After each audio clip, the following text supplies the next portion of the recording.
ng bayan, maasahan anumang panahon.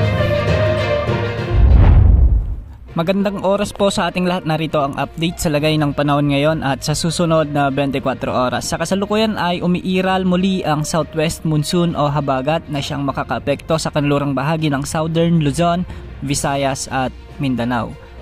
Dahil nga dito, asahan ang maulap na kalangitan na may mga kalat-kalat na pag-ulan at pagkidlat pagkulog sa bahagi ng Western Visayas, lalo na sa Capiz, Aklan at Antique, sa may Negros Island Region, Palawan at ilang bahagi ng Occidental Mindoro. Ang mga lugar na ito ay posibleng makaranas ng biglaang pagbaha at pagguho ng lupa, lalo na kung minsan ay may malalakas na pagbuhos ng ulan. Dahil pa rin sa southwest monsoon o habagat, asahan din ang bahagyang maulap hanggang sa maulap na kalangitan na may mga kalat-kalat na pag-ulan, pagkidlat, pagkulog sa bahagi ng Zamboanga Peninsula, Basilan, Sulu at Tawi-Tawi. Posible rin ang mga flash floods at landslides, lalo na kung may mga severe thunderstorms. Samantala, may bagyo tayong minomonitor sa labas ng ating area of responsibility at ito si Severe Tropical Storms Shanshan. Huli itong namatan ng Pag-asa sa layong 2,135 kilometers silangan ng Central Luzon. Taglay nito ang lakas ng hangin na umaabot sa 100 kilometers per hour malapit sa gitna at pagbugso namang umaabot sa 125 kilometers per hour. Kumikilos ito ng pahilaga ng mabagal.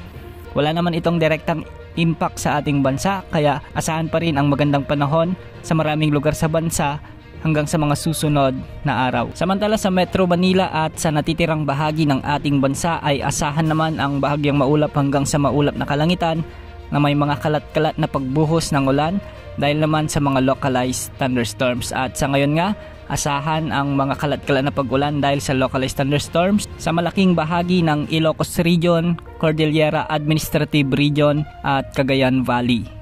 Posible rin ang ganitong panahon sa ilang bahagi ng Central Luzon, ilang bahagi ng Bicol Region at Eastern Visayas.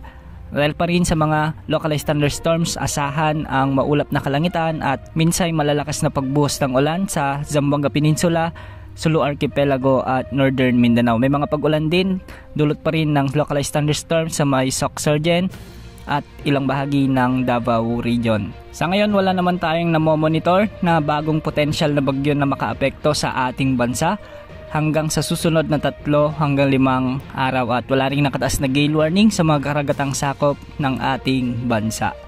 Yan ang update sa lagay ng panahon. Ito po ang weather update ng bayan, maasahan anumang panahon.